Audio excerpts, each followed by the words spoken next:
All right, folks, coming up on Roland Martin Unfiltered for Monday, March 25th, 2019. No, we are not leading with the Mueller report. Why? Nobody has read it.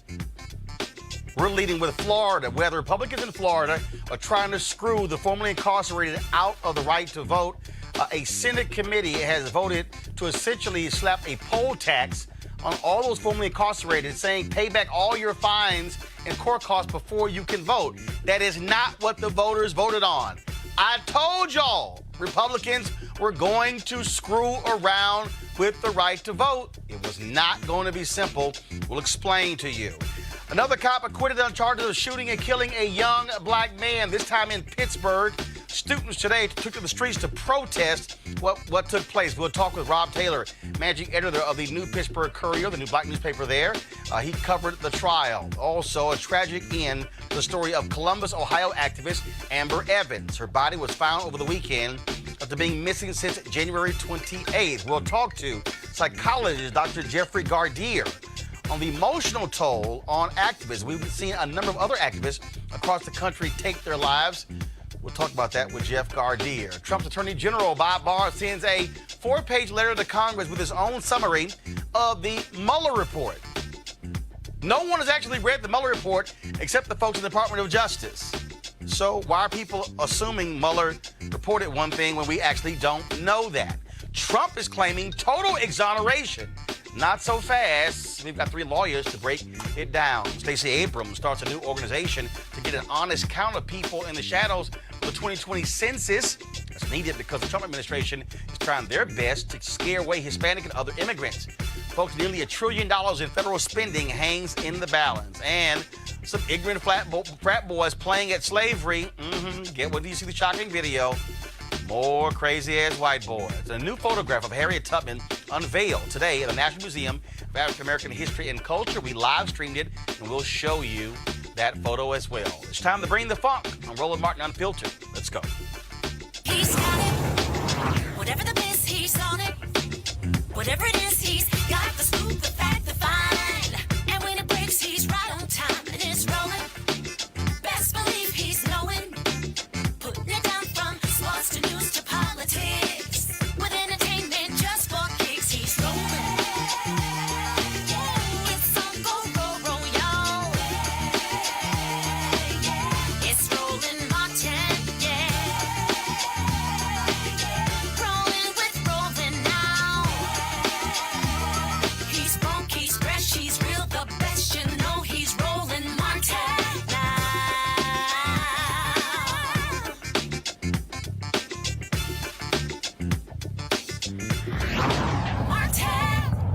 All right, folks, in November, by 65%, voters in Florida said, give the folks who are formerly incarcerated the right to vote.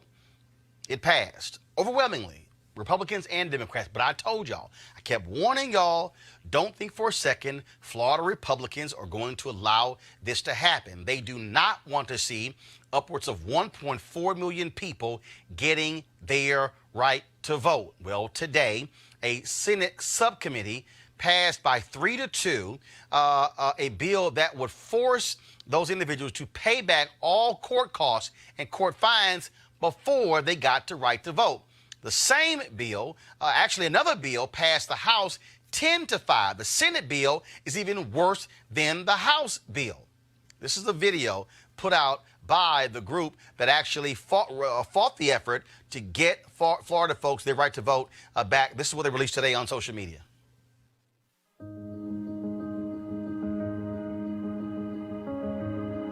Amendment 4 changed everything for those of us on these steps.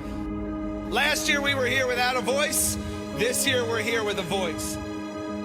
And people want to know, hey, what are y'all doing while you're here? It's simple. The completion of sentence is an issue that's being debated, and we know that the standard already exists. And if there's a move to go beyond that, that is an unconstitutional move, and we will advocate against that.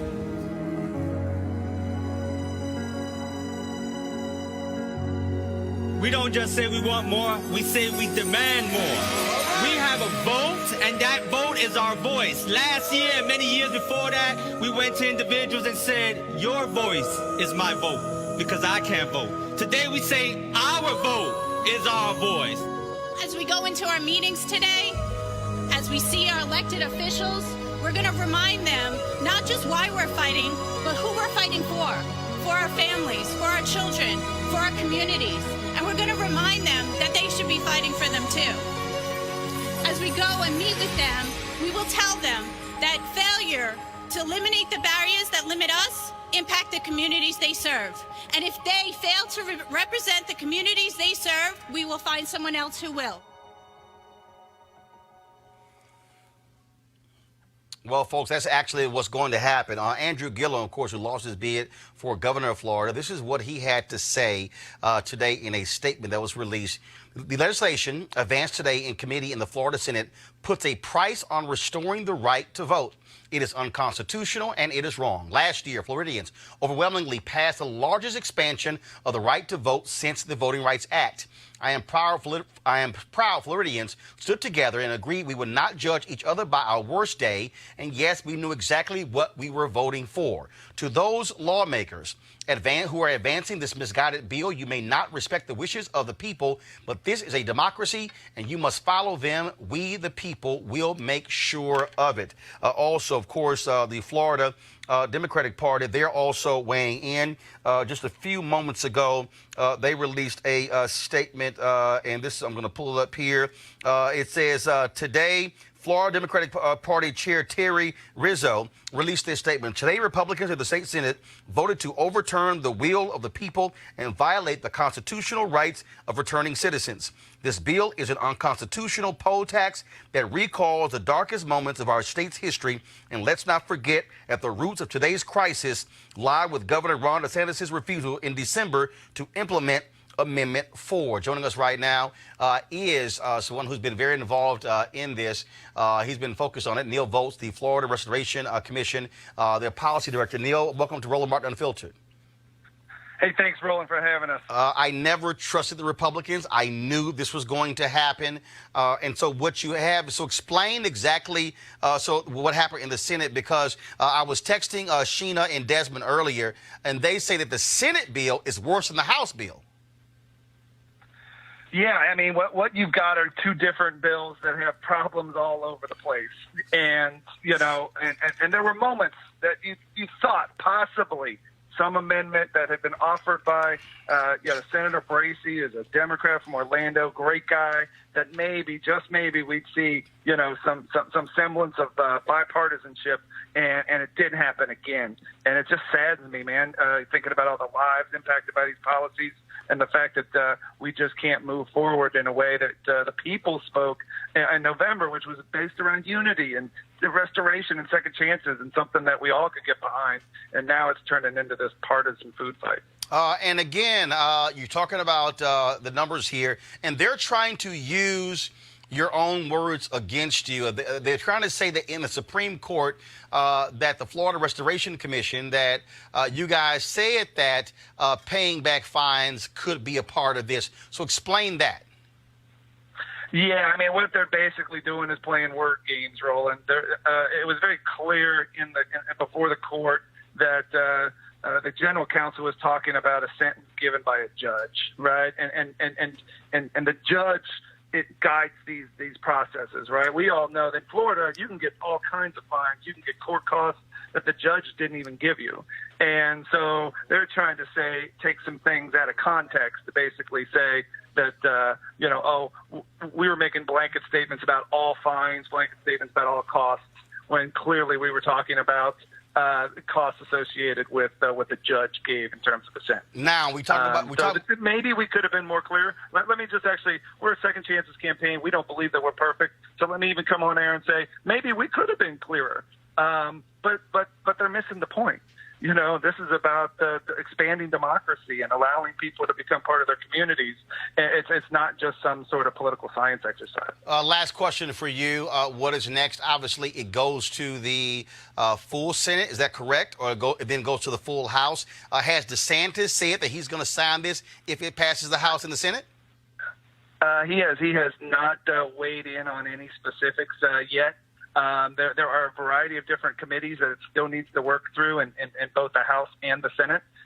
So we had dozens of returning citizens, people with past felony convictions from all over the state present today, and we're just going to keep that pressure on. We're going to keep sharing stories and talking about why this really gets to the heart of democracy in the state of Florida. All right, then. Well, we certainly appreciate it.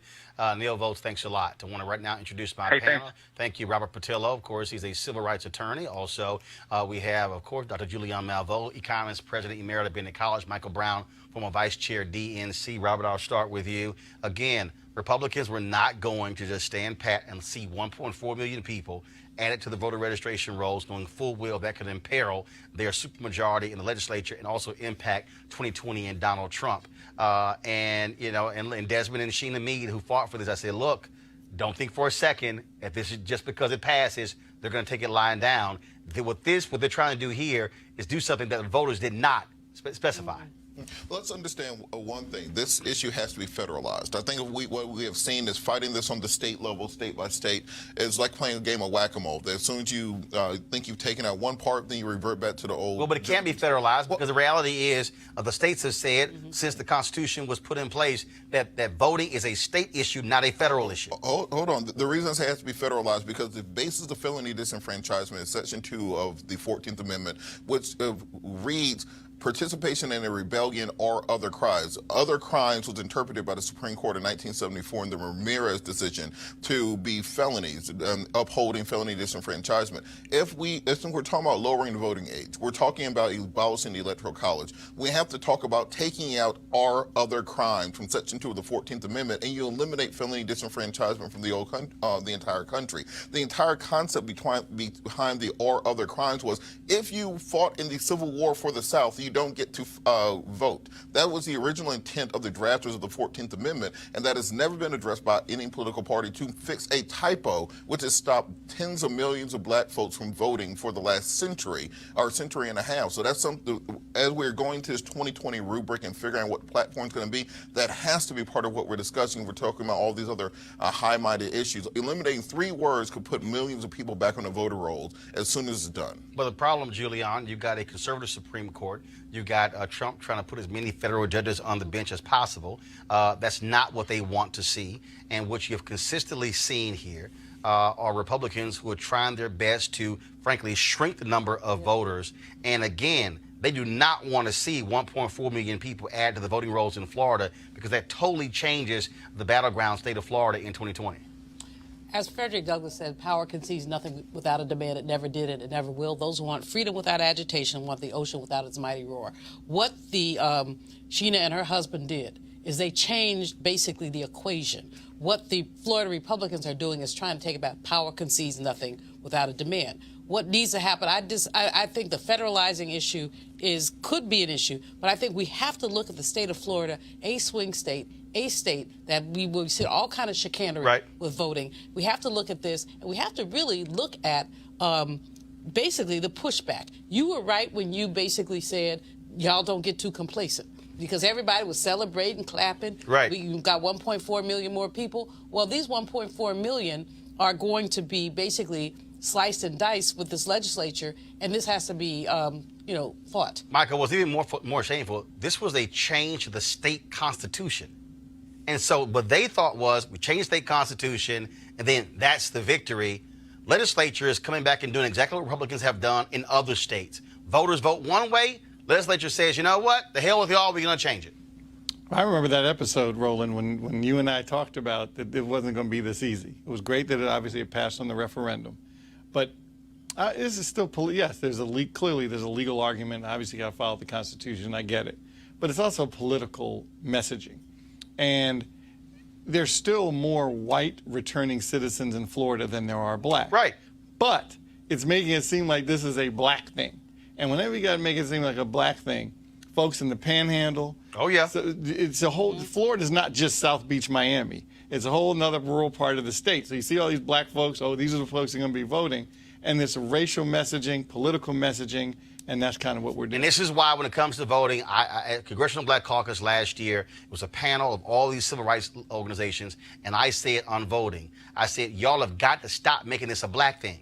I said, because you got to say to these young white voters and to these elderly white voters and to these white folks who are gone to prison who can't vote as well, and this is screwing you. Because the reality is that's also targeting them. When you had a clerk in Wisconsin who said in 2016 she removed an early voting location from a college campus because too many of them voted Democrat, and she moved it to a far out place with a small parking lot, was by design. That impacted white folks. Moving early voting locations off of college campuses in North Carolina affected white students. And so, to Michael's point, we'd love to see some of those people who are white, who are formerly incarcerated, stand up and go to the legislature and say, damn it, y'all trying to screw us. And so we'll keep y'all updated on exactly what happens with this story. Now, another story that we were focusing on, keeping you updated, has a very tragic and sad end. That is Amber Evans, the young Columbus, Ohio activist who went missing on January 28th. Remember, her car was found just outside on the banks of a river there in Ohio. Well, over the weekend, her body was recovered from that particular river,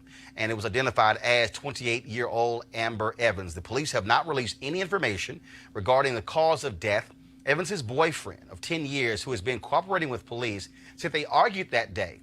There were no reports of any domestic violence in that relationship. Now, we do not know why or how Amber Evans died, but we do know that being a committed activist, as she was, can take a big emotional toll. Now, her mother released a video this weekend on Facebook when that information came out. And so we could actually play that video of her mother. It was really sad to see her actually release that video. Here's what her mom had to say. All right, so in a sec, so what we'll do is, folks, we'll try to pull that video up. It was really a troubling video, and it was a sad video as well. And the reason this story is so hard is because previously in Ohio, there was a black activist who took his own life. We've seen stories out of Ferguson where a variety of African Americans have actually been shot and killed, some who also took their own life as well. There are other stories that we've been reading about. Ashley Yates, a prominent activist who was in Ferguson, who's now moved to the Bay Area, she's talked openly on social media about being an activist and how it has been such a traumatic and emotional toll on her as well. So they're telling me we don't have the video of the mother. Here we go. I just want to go on Facebook and let you guys know that we find it so disrespectful that people are trying to capitalize and get recognition off of the news that we just heard about my daughter. It's a shame that you guys can't even give us a moment to just take it in, just to breathe. I'm getting phone calls after phone calls, and I understand people are concerned. I understand that people care. I understand that people want to let us know that how they feel. But what about how we feel at this moment? I hear that Channel 10, 6, and 4 have all gone on to tell you guys that yes, my baby's gone. And it is true. So what are we supposed to do with that at this moment? Is we're supposed to gather with our family, with my children. Even though I asked social media not to be blasted with stuff, to give us time. I asked the media to give us time. But yet, and I even got a call from Channel 10 asking me how I felt about them airing it, and they still went on and did it anyways. I asked for just a moment of time to ourselves so that my family could be able to all find out, so that my family could be able to take that moment to just come together and in love, and friends to come by and family to come by and just to sit and be with each other. But no, everybody still wants to do it. I want to go to our panel here. Dr. King, when he was assassinated, doctor said that his heart literally was that of a man almost 70 years old. I cannot remember her name right now. She was the white mother who was protesting the war. And it was like 3 straight years during George W. Bush's presidency. And then she said, you know what, I got to step away from this. the average person out there, we're watching these activists and we're seeing them and we're seeing them at news conferences and at rallies and leading protests, not understanding what's happening behind that. Yeah. The number of individuals in Black Lives Matter who've talked about sleeping on the couches, losing their apartments, the health issues they have, the trauma, the PTSD, having to deal with another case, being triggered by videos. And so we don't necessarily understand how major this is and how impactful it is on the lives of the individuals who are fighting these issues. Roland, you know, the stress will kill you. Simple stress will kill you. These folks are under enormous stress, and they're young people who are making a difference, but they're making a difference often without being affirmed. Many of them don't have full-time jobs. How do they live? I mean, they talk, you know, the couch surfing, you know, they're going from city to city. You know, you talk to some of them, their commitment is unassailable, but the stress is also inexplicable. And I think that there's not enough empathy for them and not enough empathy for the ways that they live. We saw with the, after the Parkland, two young people. Now we have two partners who committed suicide. There also were students at the Columbine who survived, who also committed suicide as well. And this is a combination. And then today, at a town hall in Connecticut, the father, one of the Sandy Hook children, he committed suicide at the town hall. And, you know, again, we're not dealing with the stress of what these people have to deal with. And as I said, stress will kill you. These are very young people who have not fully formed their identities, but they're stepping up. I want to pull in Dr. Jeffrey Gardier, who joins us right now. So, Dr. Gardier, a lot of these activists, young folks who saw an issue, they want to get involved.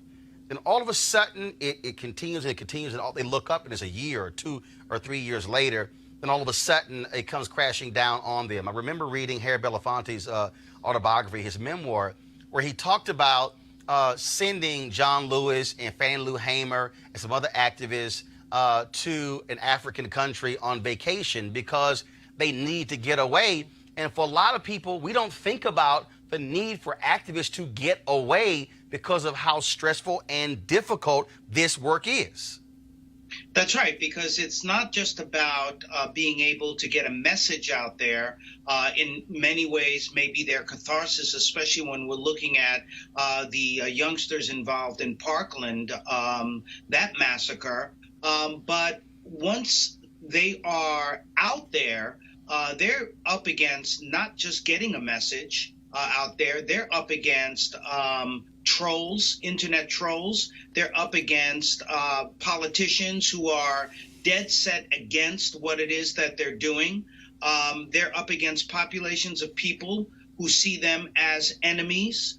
They're up against conspiracy theorists. So the stress and the pressure, as Julianne Malveaux has said, is just absolutely enormous. At the end of the day, these are still children. And I think many of us fooled ourselves into thinking, we got the formula. The formula is if they've been through one of these shootings and they become activists, that will do it. But that can add on a lot of stress, a lot of pressure, and they still need to get that therapy. They still need to be treated therapeutically, and we have to stop treating them as adults. They are still children, even though they are doing some amazing things out there. So, Doc, what do we do? So what systems should be in place? Because, again, when we talk about the civil rights movement, the Black freedom movement, the reality is if you look at most conversations, you don't have discussions about self-care.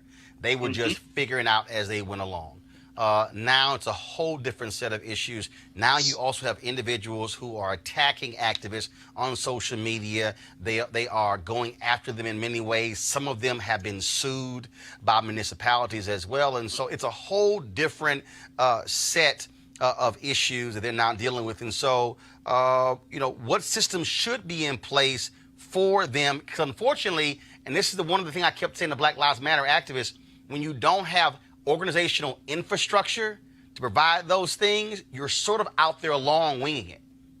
Yeah, absolutely. So one of the first things I think a lot of the activists need to learn about rules of engagement.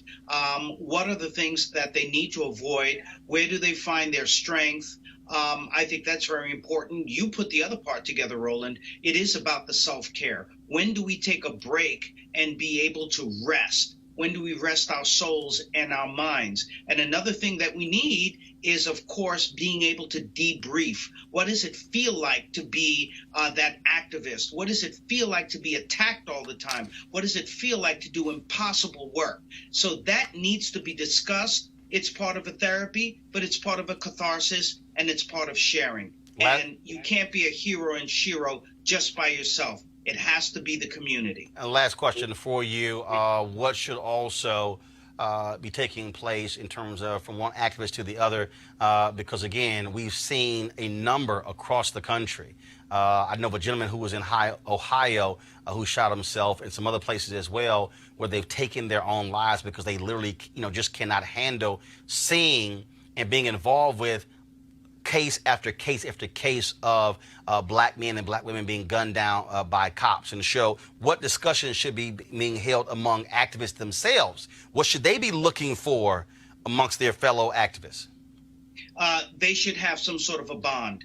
Whether they agree or disagree with whatever the other activists may be doing, if it's competing organizations, there should be that family where we can talk to one another, where we can share those strategies, where we can do what I just talked about, debriefing. Because at the end of the day, it is a very select club, whether they're competing against one another or not for the message, but they are brothers and sisters in arms. They're in it together. All right. Dr. Jeff Gaudier, we appreciate it, man. Thanks a lot. It was a pleasure, Roland. All right, folks. Speaking of activism, today in Pittsburgh, students took to the streets to protest the not guilty verdict of East Pittsburgh police officer Michael Roosevelt. He was charged with criminal homicide. His trial ended on Friday. Again, he was found not guilty in the shooting death of Antoine Rose, an African-American who was stopped in June of 2018. He was running away after the car he was in was stopped by police who were investigating a drive-by shooting. Rose was shot in the back. Folks, this is video of that, and it's quite disturbing, so we just want to warn you in advance. This is video of that shooting.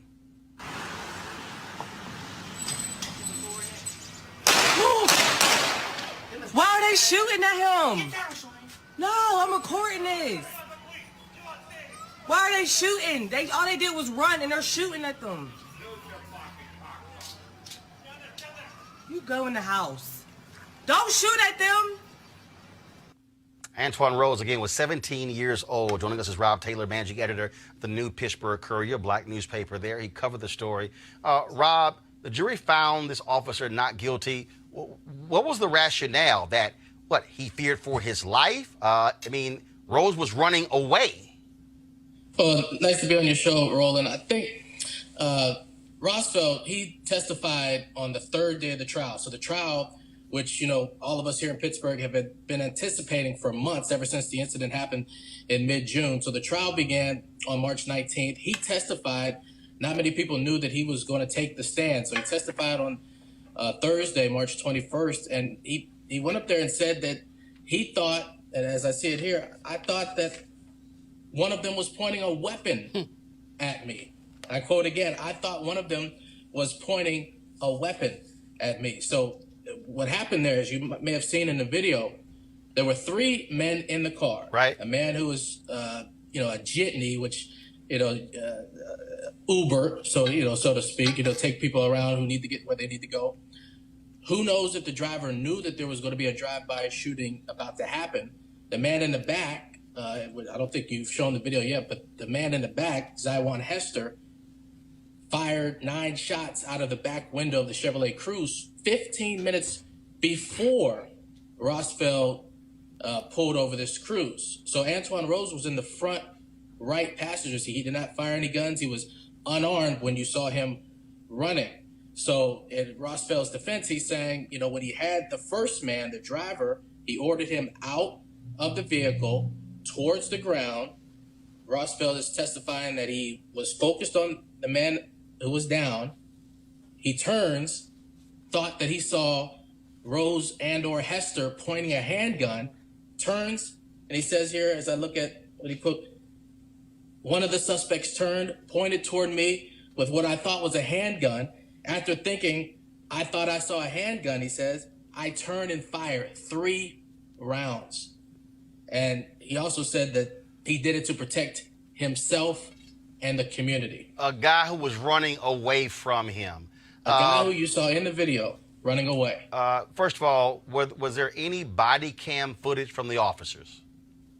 To my knowledge, nothing. We have not seen any body cam footage. Actually, East Pittsburgh is where Ross felt he was just, I think it was his first day on the force. East Pittsburgh's a very small suburban community. It's the place of the original drive-by shooting was in North Braddock, which is just a few minutes from East Pittsburgh. They're neighboring suburban small towns. And we never saw any body cam footage. The East Pittsburgh Police Department, which I believe had about 8 part-time officers or something like that, they disbanded, so they are no more. So there's been a lot of complaints about, did the East Pittsburgh Police Department provide proper training? Why didn't he wait for backup? Backup was actually coming at the time when he fired the shots. So there's been a lot of debate about this actual police department. Got it. And if they trained him properly. Well, well, first of all, it's not stunning that you would see him say that he feared for his life. Also, we know so many other cases where officers fire guns at people who are running away, which still makes no sense because they're running away, and so how your life is in danger. We saw those students protesting today. Do we expect continuing protests to take place there in Pittsburgh? Well, as you said earlier today, it was a majority high school students. Our Pittsburgh public school system, they put out an email to all the media and everybody saying, if you get a excused absence from your parents, you can go down there. Whether they got them or not, who knows?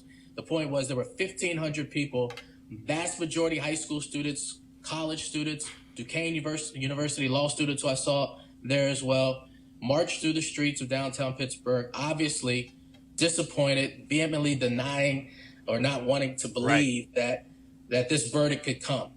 All right, then. Well, Rob, we certainly appreciate it, man. Thank you so very much. No problem. All right, folks. Again, panel real quick. Look, this is, I'm not saying that body cams would somehow have convicted the police officer, but having body cam footage, you would have been able to see if someone turned to him with a gun and if that even existed. This is still why, and again, it's not a panacea, but that's why I don't care. And all these departments now trying to stop it. Every police department should have body cameras. Well, this is one of those places me and you have agreed on for years, which is that we have to have, going back to the same point, federalized standards, where the federal government needs to put out, if you're going to be a law enforcement officer in America, you have to be equipped with a certain amount of training, you have to be equipped with a body camera, you have to be equipped with the equipment you need to not have to murder people if you think you're a little bit scared. And if you turn it off, automatic expulsion. Absolutely. That's my problem. They'll turn it off. You got the video of the brother running, the young man running. Right. And so you didn't see him turn around. This guy said he saw somebody turn around. You didn't see him turn around. The training piece is the biggest piece here. He was on his first day or something, and he just feels like he was, at risk. But Roland, they had the foreman of this jury was African-American man, an older African-American man, retired. I don't want to call the man Uncle Tom. But what I would like to say... You just did. Yeah. No, I said I didn't want to. Okay, no, but what's the basis? What? What's the basis? Of me calling him Uncle Tom? Yes. Doing his Mr. Bojangles thing on camera. No, what did he say? He said, what would you do without the police? We need the police. So you have to give the police the benefit of the doubt because we need the police. He went on to say he knew the community was going to be upset, but you need the police. He said also because... Well, first of all, man, I can agree with all of that, but still say... Damn it, you're wrong for firing shots at somebody running away. Well, obviously he didn't. Okay, I got it. He felt that the firing of the shots was okay because he believed that the policeman was in fear of his life. He also said because the other two did not testify, one took the fifth, because the other two did not testify, he felt the jury had no choice, but they did have a choice. Okay, that is nuts. Michael, real quick, go ahead. I think the larger issue in this, it's trying to balance between... It sounds like what the foreman said about what the community is policing clearly, is also the standard in the courtroom the laws have to change relative to how you convict police officers. It is they have a hook to hang their hat on pretty much every time. Every time. Oh, life in danger. Okay. I'm afraid for You're my good. life. You're good. I mean, that's what it is. Running, but I'm That's what afraid for my right. life. That's what it is. Real quick.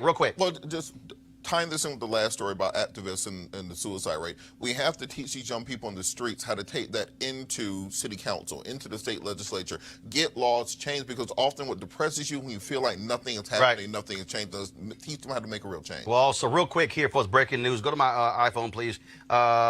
This is from TMZ. Big W over DeRay McKesson. This is Janine Pirro on Fox News. Of course, DeRay McKesson sued Janine Pirro in a defamation lawsuit. She said on the air that he was to blame for the violence during a Baton Rouge protest. The judge ruled that she could not defame him because her comments were protected by the First Amendment. This judge, the judge didn't exactly paint a flattering picture of Pirro's commentary, saying Pirro's lack of temperament and caustic commentary is what she is known, celebrated, and frequently criticized for. He added, while the court might not agree with or condone her behavior or rhetoric, the law protects her expression of opinion. And so that was a defamation suit tossed out of court. DeRay McKesson filed against Fox News and Janine Pirro. Going to a break. When we come back, we're going to talk about the Barr report, not the Mueller report, because we haven't seen it or read it. That's next. Roland Martin Unfiltered. You're either going to help run it or they're going to run it for you. In order to get anything done in this world, we have to work with the system that's there. And you have to have the courage of your convictions. You may despise me, you may not understand my choice, but at least you can respect that I stood in it. If you're outside the mainstream, no one can push you aside any further. Life makes you jaded and it hurts you and it's painful. And we've had a lot of pain in this country. Trump can show up and say anything and they can just go, oh yeah. And the African American community was great to us. They didn't vote. You know, he just called you stupid. Did you hear that? But he's for us. Really? And they were just regurgitating the things that they had heard on a radio or in the barbershop or something somebody had told them. They hadn't thought about it. Democracy is in danger because people don't know how to think. I'm done with trying to convince people to try to vote for their, for their life. You have to run for your life. I'm gonna go try to get people who are open to it and lead them. I'm done with hope. Fuck hope, fight. That's the good news. Hey fam, go check out Roland Martin Unfiltered, the blackest show on all of digital, cable, and broadcast. Check out our audio podcast. There's only one daily digital show out here that keeps it black and keep it real. It's Roland Martin Unfiltered. Press play.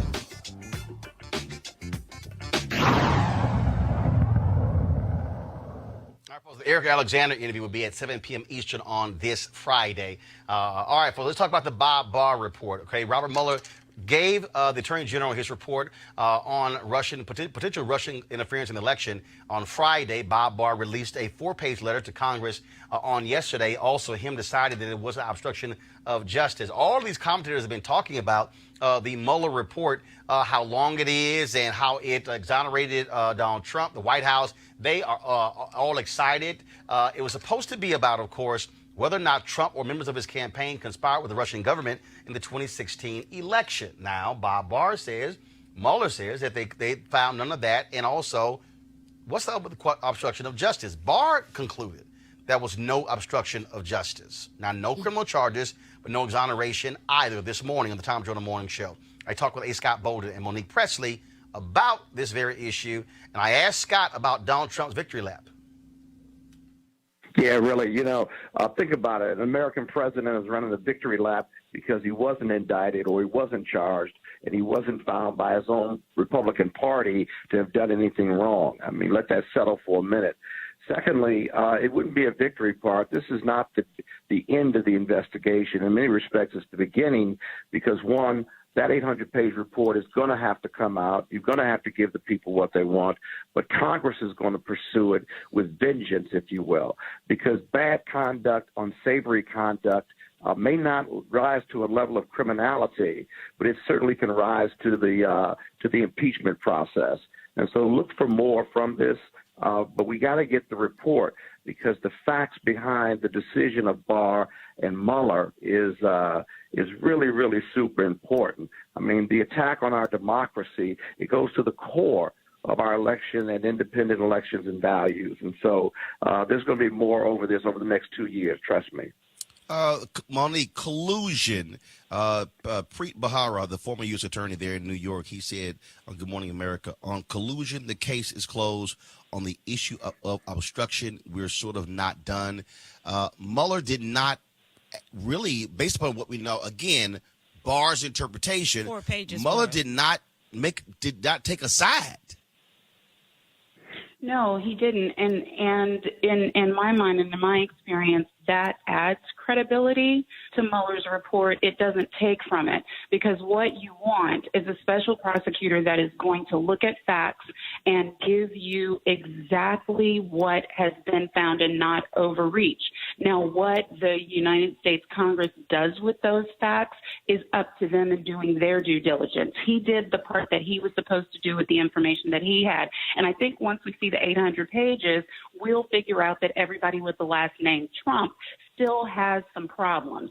So because we can't find collusion somewhere in the code based on these facts, doesn't mean, one, that the president didn't obstruct. We know he did. He said so on national television.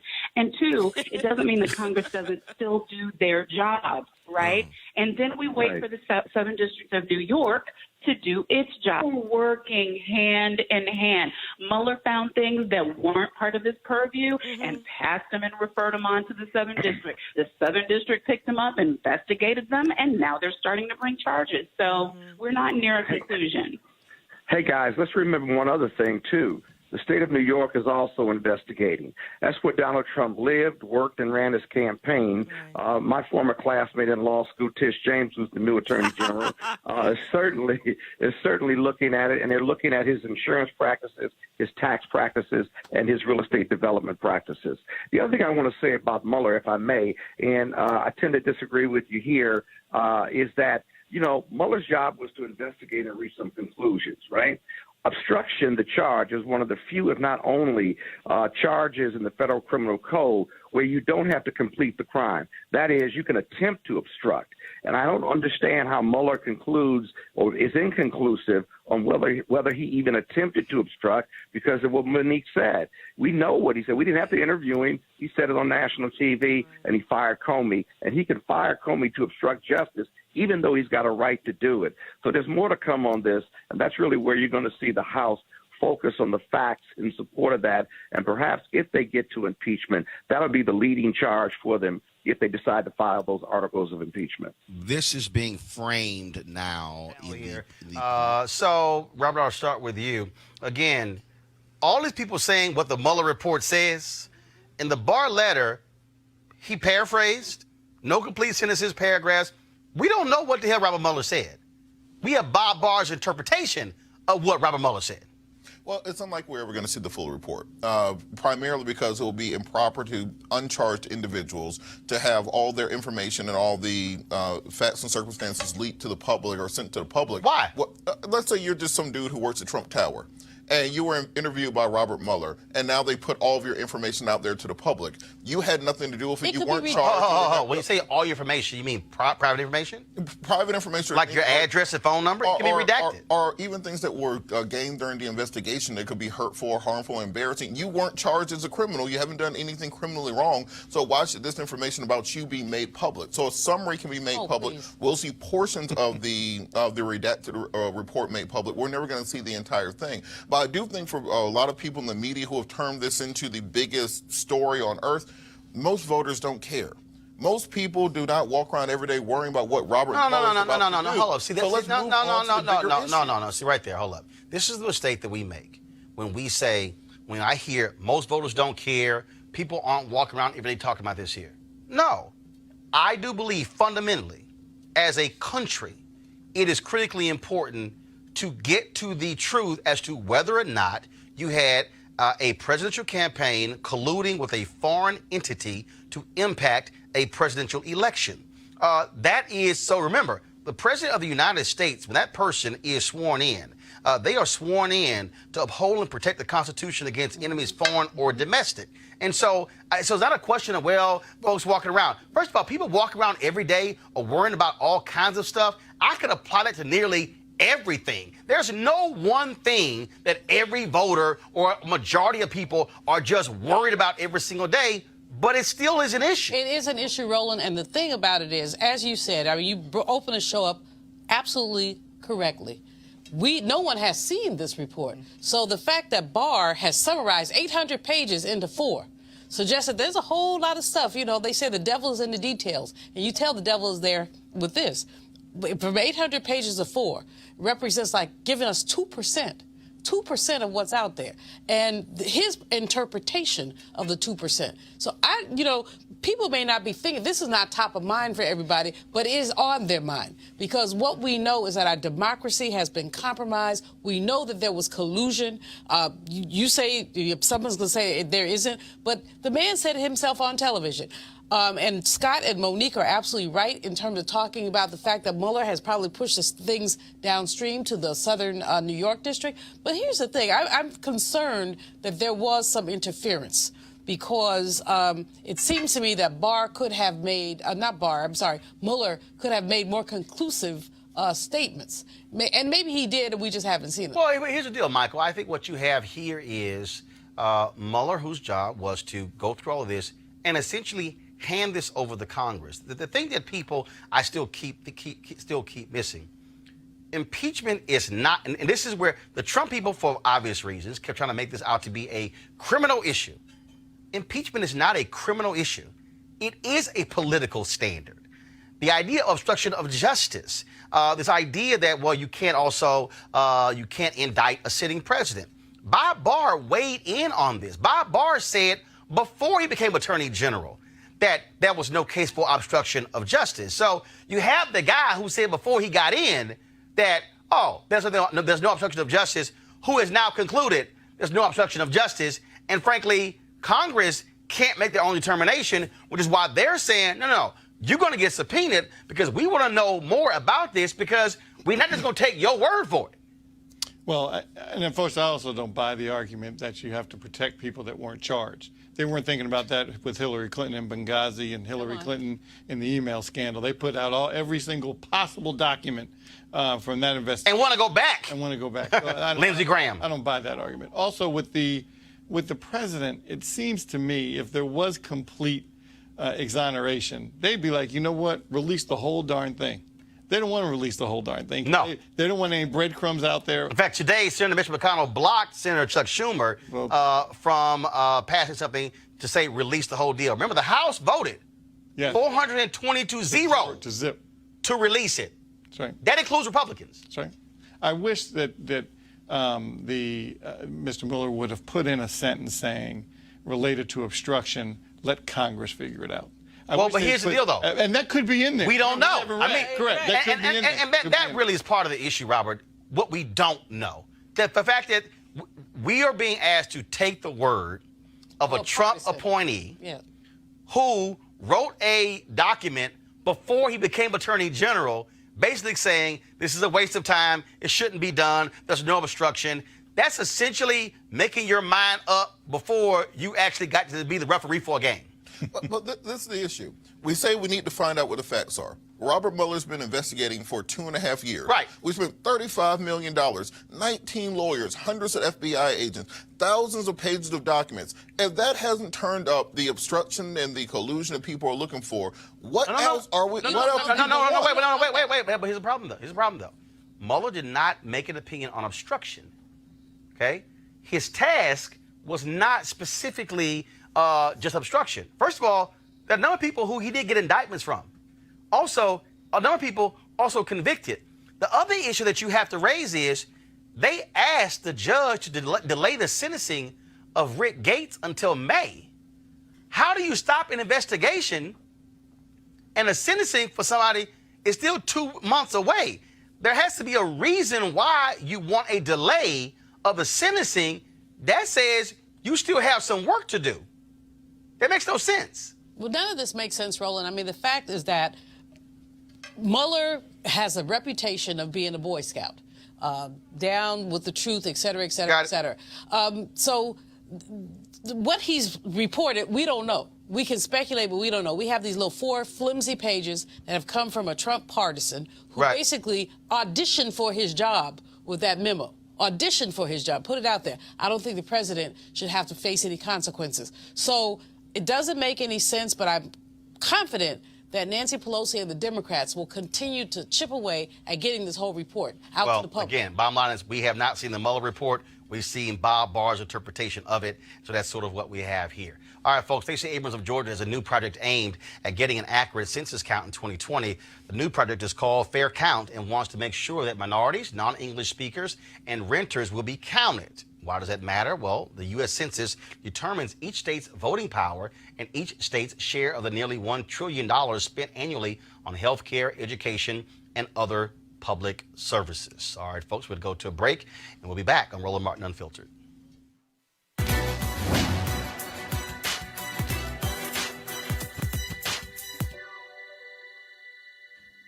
You can't win unless you learn how to lose. Basketball star Kareem Abdul-Jabbar.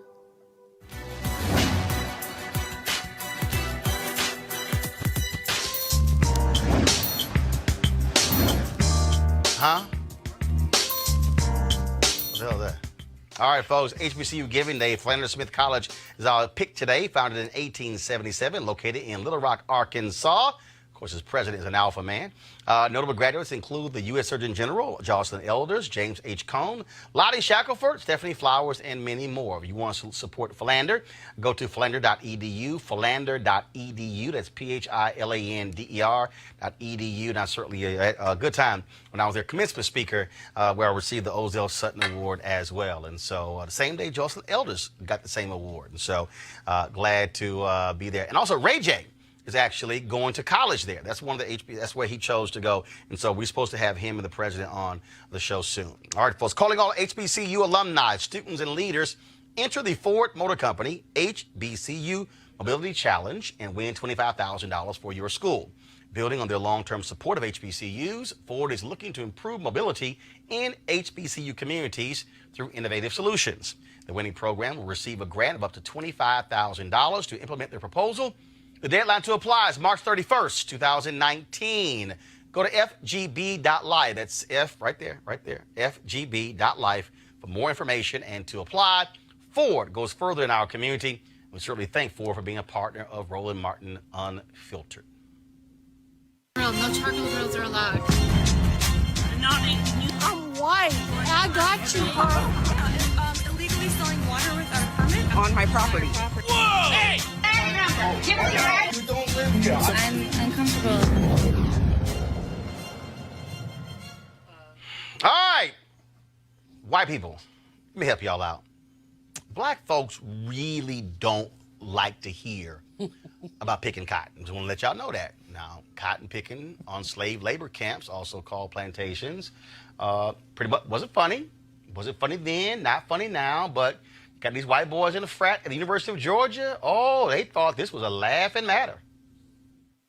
Tell them to pick the cotton. Pick my cotton, bitch. I'm not black. Wait, say Pick what? my cotton, bitch. Pick my cotton, bitch. Pick my cotton, bitch. Well, you're not using the right words. Pick my... Wait, get a video of it. Pick my cotton, nigger. Well, the four frat boys used to be frat boys. They were expelled by Tau Kappa Epsilon. The chapter's also being suspended. The university condemned the action, but so far, those idiots are still in school. Yeah. I'm just saying. I mean, there should be zero tolerance for this nonsense. First of all, who is their mama and daddy? Who is their mama and daddy? Who sent them to school to think that they were supposed to do that? That's A. Oh, if they did it, because that's their mom and daddy probably said that's how they were raised. Like, it's all good. But the school should have a zero tolerance for this kind of stuff. This is 2019. I mean, come on now. This ain't 1964, anything like this. The school should be ashamed. The president should be ashamed. Student affairs should be ashamed. That's reprehensible. I went to a majority school. And the excuse, I guarantee you, they use, oh, we were drunk. And that's supposed to be the excuse. So you can regulate your drinking? Of course, that's just ridiculous. That excuse is just ridiculous. But that's their excuse. Of course. Oh, we were drunk. We didn't know what we were doing. We were just having fun. I guarantee you that's what they said. When in fact, Robert, when you're drunk, actually, your real intent actually comes out when you drunk. What's it called? Liquid courage. Liquid courage. And as a resident Georgian on the panel, having gone to plenty of frat parties at UGA, that is par for the course. There's nothing surprising about this. It's just the fact that this generation now feels the need to put every dumb thing they do on the internet. But that's the only reason this is coming to light. They've done worse in far. No. What he's saying is what I agree with. I agree. I have great appreciation, white people. I thank you. I thank you for recording this. Because what y'all have done is provided me a daily segment of crazy-ass white women and crazy-ass white men who do crazy stuff. In fact, we have so many videos of crazy-ass white women and white men, we can't even get to them every single day. We got to spread these suckers out. So I keep saying to all the white people in America, if y'all keep doing racist stuff, I want y'all to record it all. Because every time y'all do one of these and y'all lose your job, we're going to send a group of black people to apply for your job. And so I want y'all to keep doing it because y'all could end all black unemployment with your crazy asses. That's all I'm saying. A previously unknown portrait of Harriet Tubman was unveiled today at the National Museum of African American History and Culture. The founding director of the museum, Dr. Lonnie Bunch, he did the honors. And so check it out. 2, 3. Oh, it's gorgeous.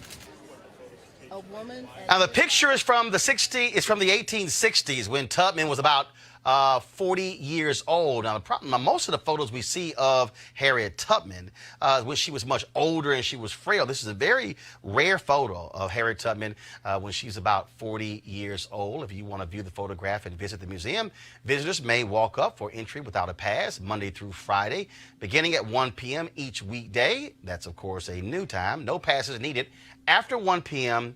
Monday through Friday, and so we certainly appreciate that. You know, I'll tell you right now, I have been, I've been to the museum several times. I've only been able to get through about 3 floors because for me as a student of history, I actually enjoy. I mean, I take my time and I'm really taking it in. And with people wanting selfies and stuff along those lines, you know, you you can't. And so I need to go back to finish the other 7 floors. But it really is amazing when you look at the artifacts that are in there, but also the things that you just didn't know. You know, the economic history that's enshrined there is fascinating around the all-black towns. I mean, I thought I knew black economic history, and when you go down those lower floors, you just keep getting hit upside the head. One of my sisters came to D.C., and when they had the time passes, she said, give me a pass for every day. And literally, she went to the museum like it was her job.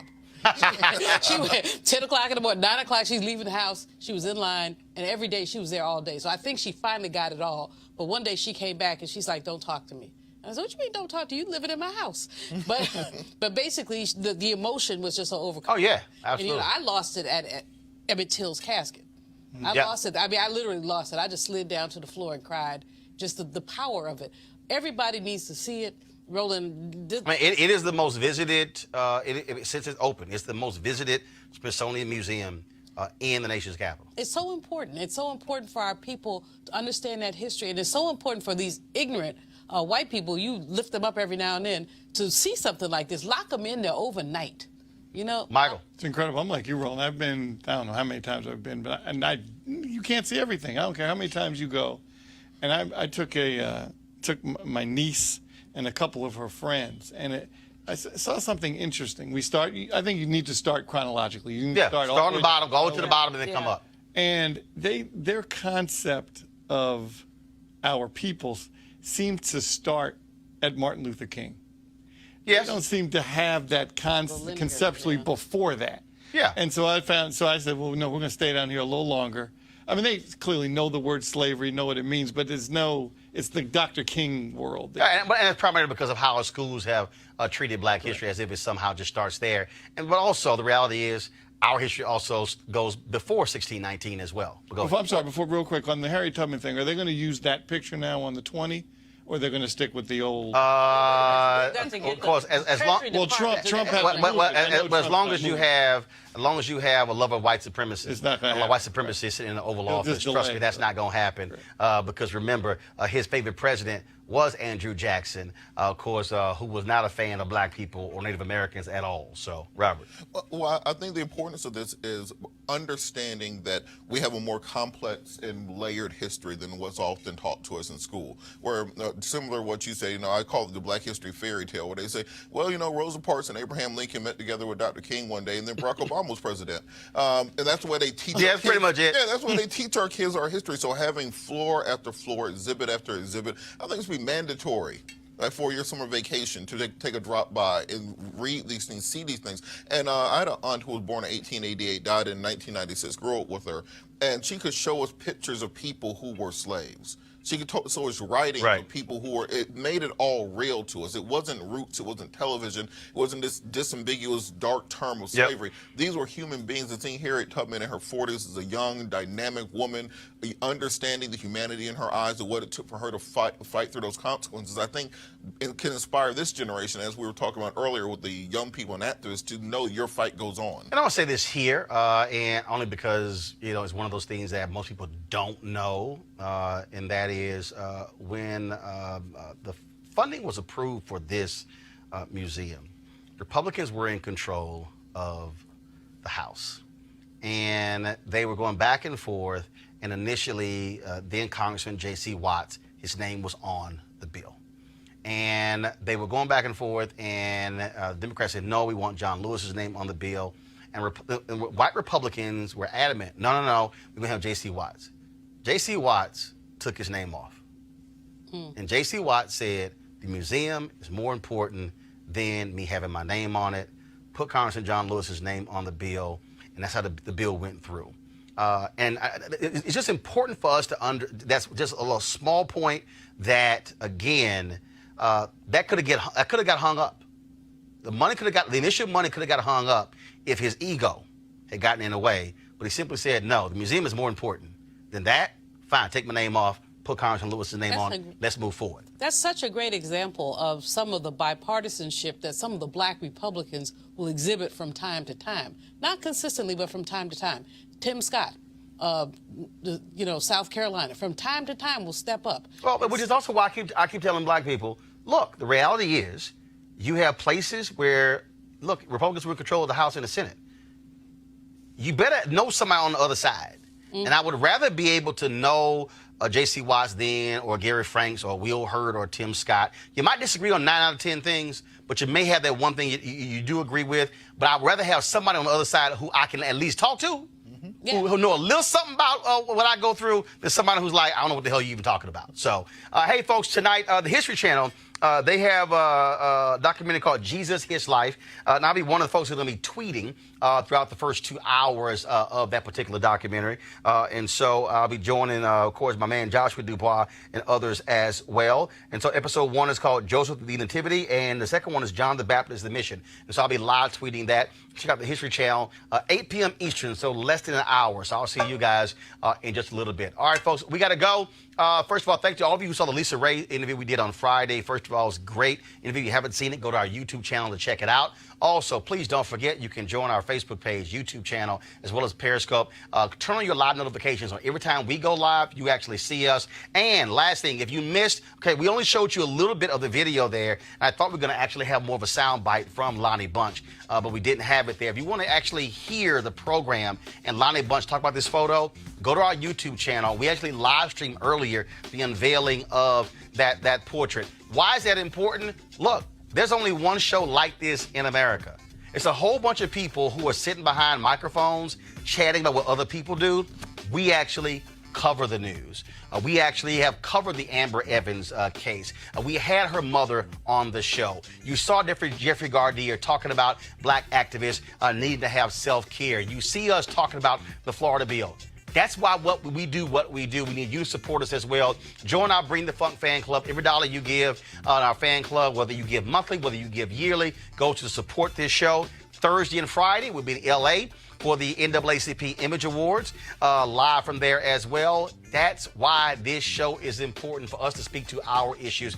Please go to RolandMartinUnfiltered.com, RolandMartinUnfiltered.com. Join our Bring the Funk fan club. I certainly appreciate it. Thanks a bunch. Cash App, Square, as well as PayPal. All ways you can give. All right, folks, y'all have an absolute great day. I got to go. Rocking my Astros. Holla!